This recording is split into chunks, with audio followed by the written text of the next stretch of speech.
Hello students. आज हम Vistas का लेसन नंबर 7 ले लेते हैं। थोड़ा लंबा लेसन है ये, तो इसके 2 या 3 पार्ट्स में बनेगी रिकॉर्डिंग। तो फर्स्ट पार्ट है आज Evans tries an O level.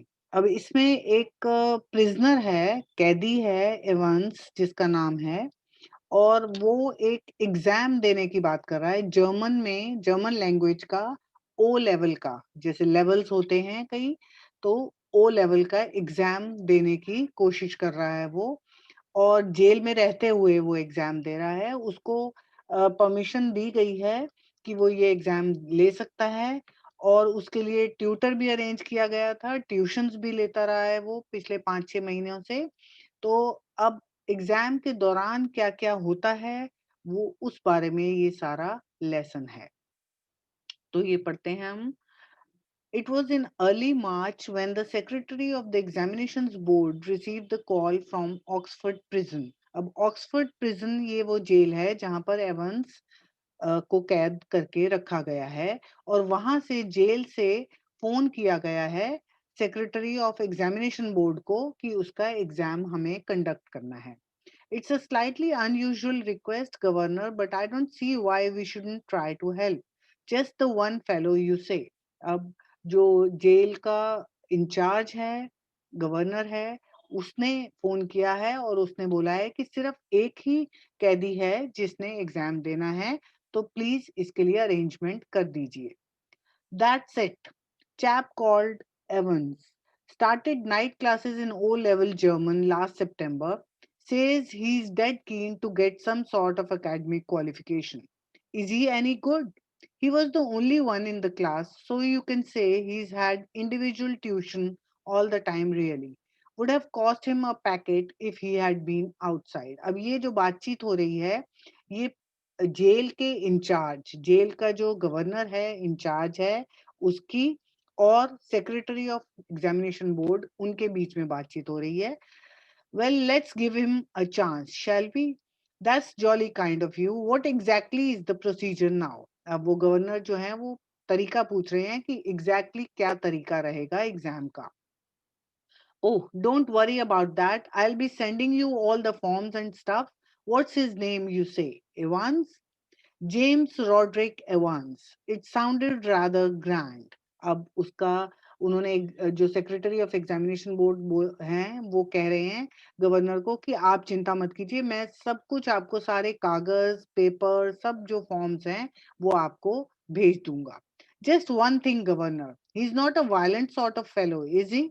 I don't want to know his criminal record और एनीथिंग लाइक दैट, बट लेकिन वो ये सुनिश्चित कर रहे हैं, इंश्योर कर रहे हैं कि वो जो क्रिमिनल है वो वायलेंट नहीं होना चाहिए, हिंसक नहीं होना चाहिए, ताकि कोई गलत हरकत ना हो वहां पर।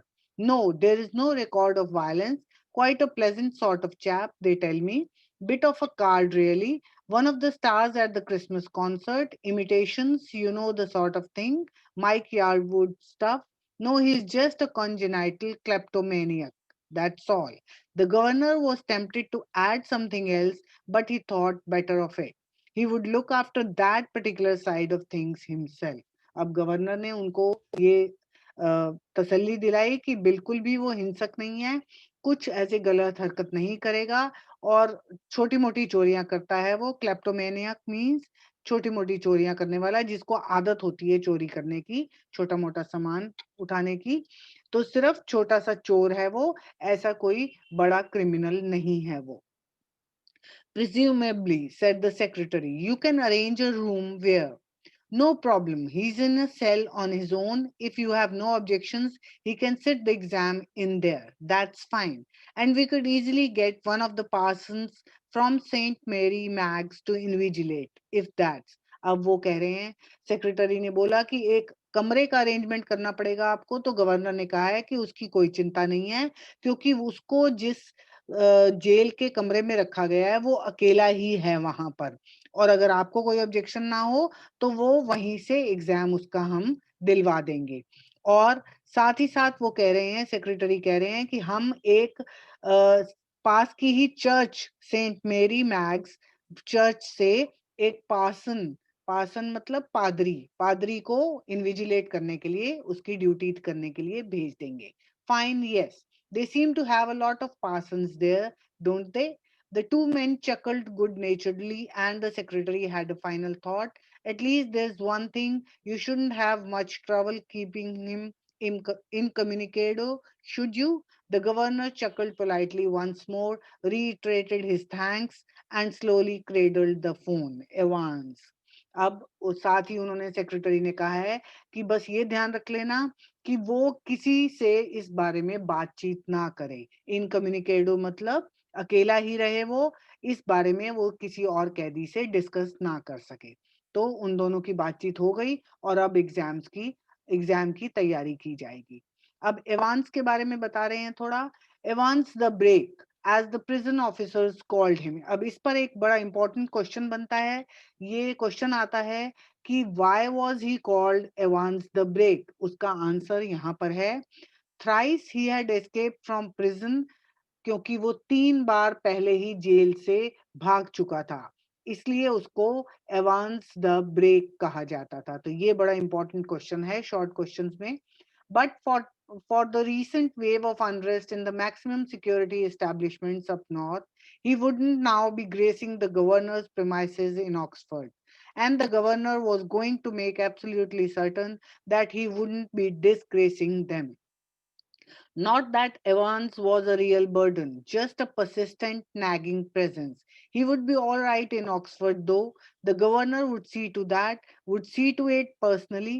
And besides, there was just a possibility that Evans was genuinely interested in O-level German. Just a slight possibility. Just a very slight possibility. At 8:30 p.m. on Monday, 7 June, Evans' German teacher shook him by the hand in the heavily guarded recreational block just across from D wing. अब Evans जो है वो ज्यादा परेशानी नहीं करता था। Governor कह रहे हैं कि वो उन्होंने ये इंश्योर किया था, उसको बड़ी हाई सिक्योरिटी जेल में रखा था, क्योंकि उसका पिछला रिकॉर्ड था कि वो जेल से भाग चुका था 3 बार। तो उनको ये था कि अब उनकी बदनामी नहीं होनी चाहिए, यहाँ से वो भागना नहीं चाहिए। और गवर्नर को ये भी था कि शायद वो सचमुच ओ लेवल जर्मन का एग्ज़ाम देना चाहता है, वो अपनी क्वालिफ़िकेशन को इम्प्रूव करना चाहता है। तो 7th जून को उसका जो जर्मन टीचर था, जो अरेंज किया गया था ट्यूशन के लिए, उसने उससे हाथ मिलाया एवान से फाइनली, क्योंकि अगले दिन उसका एग्जाम था। Guten Cluck, Herr Evans, pardon, I said good luck for tomorrow. अब वो गुड लक विश कर रहा है क्योंकि अगले दिन उसका एग्जाम है। Oh thanks, I mean danke schoen. ये वर्ड्स जो हैं ये जर्मन में लिखे गए हैं। You haven't a cat in hell's chance of getting through, of course, but I may surprise everybody, said Evans. अब उसका ट्यूटर भी यही कह रहा है कि तुम्हारा कोई चांस नहीं है पास होने का ये एग्जाम, लेकिन एवांस कह रहा है कि मैं सबको हैरान कर दूंगा। At 8:30 the following morning, Evans had a visitor, two visitors in fact. He tucked his grubby string vest into his equally grubby trousers and stood up from his bunk, smiling cheerfully. Morning, Mr. Jackson. This is indeed an honor. Jackson was the senior prison officer on D Wing, and he and Evans had already become warm enemies. At Jackson's side stood Officer Stephens, a burly, surly looking man only recently recruited to the profession. अब अगले दिन सुबह 2 officers उसके cell में आए, Jackson जो senior officer थे और स्टेफन्स जो अभी नए-नए हाल में जिनकी नियुक्ति हुई थी।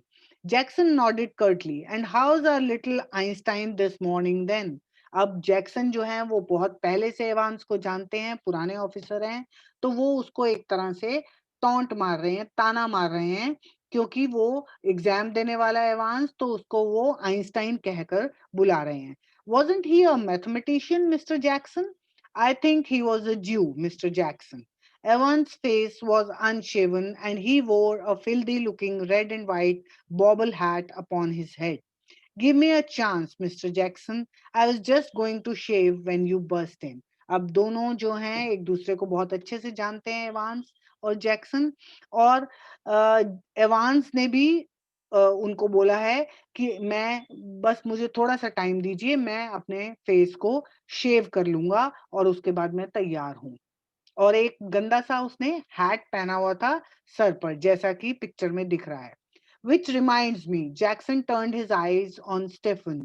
Make sure you take his razor out of the cell when he's finished scraping that ugly mug of his. Clear?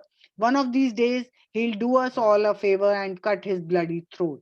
अब जैक्सन जो है वो स्टेफन्स क्योंकि नया है नौकरी पर, उसको कह रहे हैं कि ये ध्यान रखना कि ये जब शेव कर ले तो इसका रेजर जरूर ले लेना, क्योंकि वो कोई भी ऐसा औजार उसके पास नहीं छोड़ना चाहते जिससे वो कुछ गड़बड़ कर सके या किसी को कोई नुकसान पहुंचा सके। तो वो कह रहे हैं कि ये रेजर जरूर ले लेना और मैं चाहता हूं कि किसी एक दिन ये शेव करते करते अपना गला ही काट ले तो अच्छा है। For a few seconds, Evans looked thoughtfully at the man standing ramrod straight in front of him. A string of Second World War medals proudly paraded over his left breast pocket. Mr. Jackson, was it you who took my nail scissors away? Evans had always worried about his hands. अब उसको एकदम से ध्यान आया, जब उसने razor की बात करी जैक्सन ने, तो एवांस को याद आ गया कि आप ही होगे जिसने मेरे नाखून काटने की कैंची नेल सीजर ले गए मेरे यहाँ से, क्योंकि एवांस हमेशा अपने हाथों के लिए बड़ा पर्टिकुलर था। वो अपने नेल्स बड़े प्रॉपर रखता था, हाथ बड़े साफ-सुथरे रखता था, तो हाथों के लिए बड़ा पर्टिकुलर था। And your nail file too, और नेल्स को फाइल भी किया करता था, वो शेप भी किया करता था नेल्स को। तो जैक्सन उसे बता रहे हैं कि हाँ, मैं कैंची भी ले गया और तुम्हारा फाइलर भी ले गया। Look, for a moment Evans eyes smoldered dangerously, but Jackson was ready for him. Smoldered means उसमें चिंगारियां उठना। तो 1 मिनट को तो एवांस की आंखों में बहुत ही गुस्सा आ गया। Orders of the governor Evans. He leaned forward and leered, his voice dropping to a harsh, contemptuous whisper. You want to complain? अब जैक्सन भी तैयार था। उसने बोला कि मुझे गवर्नर ने ऑर्डर दिए थे और तुम शिकायत करना चाहते हो तो कर सकते हो। Evans shrugged his shoulders lightly. The crisis was over. You've got half an hour to smarten yourself up, Evans, and take that bloody hat off. अब जैक्सन उसको आधा घंटा दे रहा है तैयार होने के लिए और बोला है उसको कि तुम ये अपनी हैट उतार देना। मी hat? Evans put his right hand lovingly on top of the filthy swollen and smiled sadly. Do you know, Mr. Jackson, it's the only thing that's ever brought me any sort of luck in life, kind of lucky charm, if you know what I mean. And today I thought, well, with me, exam and all that. Buried somewhere in Jackson was a tiny core of compassion, and Evans knew it. अब जब उसने hat उतारने के लिए बोला Jackson ने Evans को, तो एवांस ने उससे ये पूछा कि क्या मैं ये हैट पहन सकता हूँ आज के दिन, क्योंकि ये हैट मेरे लिए बहुत लकी है, मेरा लकी चार्म है, तो मेरा एग्जाम है आज, तो मैं ये हैट पहनना चाहूंगा। उसको पता था एवांस को कि जैक्सन ऊपर से चाहे कितना भी सख्त है, अंदर से उसका हार्ट जो है वो सॉफ्ट है। तो इस चीज का वो फायदा उठा रहा था और वो हैट पहनने की परमिशन मांग रहा था। Just this once, then, Shirley Temple. If there was one thing that Jackson genuinely loathed about Evans, it was his long, wavy hair and get shaving. अब अब फिर से उसने जैक्सन ने उसको ताना मारा एवांस को कि ठीक है, एक बार पहनने दे रहा हूं मैं तुम्हें हैट, और उसको शर्ले टेम्पल के नाम से बुलाया। शर्ले टेम्पल एक हॉलीवुड एक्ट्रेस है जिसके बड़े लंबे सुंदर बाल हैं। तो जैक्सन ने, क्योंकि एवांस अपने बाल लंबे रखा करता था, तो फिर से जैक्सन ने उसे ताना मारा। At 8:45 the same morning, the Reverend Stuart McCleary left his bachelor flat in Broad Street and stepped out briskly towards Carfax. The weatherman reported temperatures considerably below the normal for early June, and a long black overcoat and a shallow crowned clerical hat provided welcome protection from the steady drizzle which had set in half an hour earlier and which now spattered the thick lenses of his spectacles. In his right hand, he was carrying a small brown suitcase which contained all that he would need for his morning duties, including a sealed question paper envelope, a yellow invigilation form, a special authentication card from the examination board, a paper knife, a Bible, and a current copy of the Church Times. अब ये अलग scene दिखा रहे हैं। अब ये कह रहे हैं कि उसी मॉर्निंग को, उसी 7 जून को 8:45 पर सुबह जो एक पादरी थे, रिस्पेक्टेड पादरी स्टुअर्ट मैक्लियरी नाम के पादरी, वो अपने फ्लैट से निकले और वो जेल की तरफ कार में, कैब में चले गए। और उस दिन बहुत बारिश हो रही थी काफी, और उसकी वजह से उनका जो स्पेक्टिकल्स थे, चश्मा था, वो गीला हो रहा था और उन्होंने लॉन्ग ओवरकोट पहना हुआ था और राइट हैंड में उन्होंने एक सूटकेस पकड़ा हुआ था, छोटा सा ब्राउन कलर का, जिसमें सब कुछ इम्पोर्टेंट चीजें थी जो उनको वहां जेल में जो ड्यूटी दी गई थी उनको, उसके लिए जरूरत थी। अब इस पर भी क्वेश्चन आता है कि what were the things that were needed या that were kept in the brown suitcase of McCleary. अब इसमें क्या क्या चीजें हैं, ये सारी हैं। A sealed question paper, envelope, a yellow invigilation form, a special authentication card from the examination board, paper knife, Bible and a current copy of the church time. तो ये सारी चीजें आपको लर्न करनी है, ये इन सब के नाम आपको लर्न करने हैं, तो ये क्वेश्चन भी इंपॉर्टेंट है। The 2 hour examination was scheduled to start at 9:15 a.m. तो 9:15 एग्जामिनेशन स्टार्ट होना था और 2 घंटे का एग्जाम था। Evans was lathering his face vigorously when Stephens brought in two small square tables and set them opposite each other in the narrow space between the bunk on the one side and on the other a distempered snow wall. Next, stone wall. Sorry.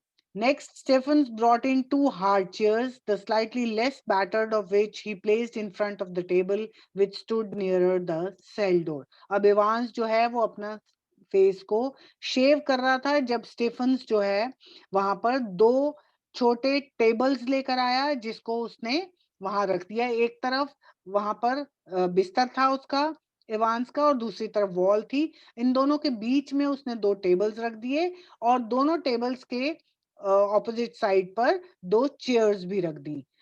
ये इसीलिए कि exam जब होगा तो एक chair पर Evans बैठेगा chair table पर और दूसरा चेयर टेबल इन्विजिलेटर के लिए। Jackson put in a brief final appearance, behave yourself lady. Lady मतलब, लैडी का मतलब है यहाँ पर लड़के। तो उसने, जैक्सन ने भी उसको, एवांस को वार्निंग दे दी कि अपना बिहेवियर ठीक से रखना और तमीज से पेश आना। Evans turned and nodded. And these, Jackson pointed to the pinups. Off. Evans turned and nodded again. I was going to take them down anyway. A minister, isn't he? The chap coming to sit in, I mean. And how did you know that? Asked Jackson quietly. Well, I had to sign some forms, didn't I? And I couldn't help. अब Evans इतना चालाक है, उसने कुछ pin लगाए हुए हैं, pins लगाए हुए हैं, तो वो भी जैक्सन कह रहा है कि ये पिन्स उतार देना। और साथ ही साथ एवांस ने जब फॉर्म साइन किए थे एग्जाम के लिए, तो उसने ये भी देख लिया था कि उसका एग्जाम लेने कौन आ रहा है। तो वो उसने जैक्सन को बताया है कि एक मिनिस्टर, कोई मंत्री जो है, हाई रैंकिंग ऑफिशियल है, वो आ रहा है एग्जाम लेने। तो बहुत ही क्लोज ऑब्जर्वेशन है उसकी, स्ट्रॉन्ग ऑब्जर्वेशन है एवांस की, बहुत ही चालाक आदमी है वो। Evans drew the razor carefully down his left cheek and left a neat swath in the white lather. Can I ask you something, Mr. Jackson? Why did they have to bug me in this cell? He nodded his head vaguely to a point above the door. अब एक चीज और notice कर ली Evans ने, वो Jackson से पूछ रहा है कि मेरे इस कमरे में माइक्रोफोन क्यों लगाया गया है। बग मी, बग मतलब एक माइक्रोफोन फिट किया गया है उसके कमरे के दरवाजे के ऊपर, आवाजें सुनने के लिए, कि कमरे में जो भी आवाज होगी वो सारी सुनाई देगी। Not a very neat job, conceded Jackson. They are not. They don't honestly think I'm going to try to. They're taking no chances, Evans. Nobody in his senses would take any chance with you. Who's going to listen in? I'll tell you who's going to listen in, laddie. It's the governor himself. See, he don't trust you a bloody inch, and nor do I. I'll be watching you like a hawk, Evans. So keep your nose clear. He walked towards the door. अब साथ ही साथ Evans ने ये भी पूछ लिया Jackson से कि ये माइक्रोफोन में जो भी आवाजें होंगी वो कहाँ सुनाई देंगी, कौन सुनेगा। तो जैक्सन उसे बता रहा है कि गवर्नर खुद सुनने वाला है। गवर्नर मतलब जो जेल का इंचार्ज है, वो खुद ही सुनेगा, क्योंकि वो तुम्हें रत्ती भर भी विश्वास नहीं करता। और जैक्सन बता रहा है कि मैं भी विश्वास नहीं करता, कोई भी विश्वास नहीं करता तुम्हारे ऊपर। और I will be watching you like a hawk. Hawk मतलब ईगल, कि चील की, बाज की तरह मैं नजर रखूंगा तुम्हारे ऊपर। हॉक मतलब बाज, तो बिल्कुल बाज की नजर मैं तुम्हारे ऊपर रखूंगा। Evans nodded. He had already thought of that, and number 2 handkerchief was lying ready on the bunk, a neatly folded square of white linen. और एवांस ने पहले ही सोच लिया था कि ये सब मेरे ऊपर नजर रखने वाले हैं, और उसने अपना एक हैंकी जो है वो ऑफ वाइट मलमल का हैंकी बड़ा ध्यान से तय लगाकर अपने बिस्तर पर रखा था। Just one more thing, Einstein. Yeah, what's that? Good luck, old son. In the little lodge just inside the prison's main gates, the Reverend S. McCleary signed his name neatly in the visitor's book and thence walked side by side with the silent prison officer across the exercise yard to D Wing, where he was greeted by Jackson. The wing's heavy outer door was unlocked and locked behind them, the heavy inner door the same, and McCleary was handed into Stephen's keeping.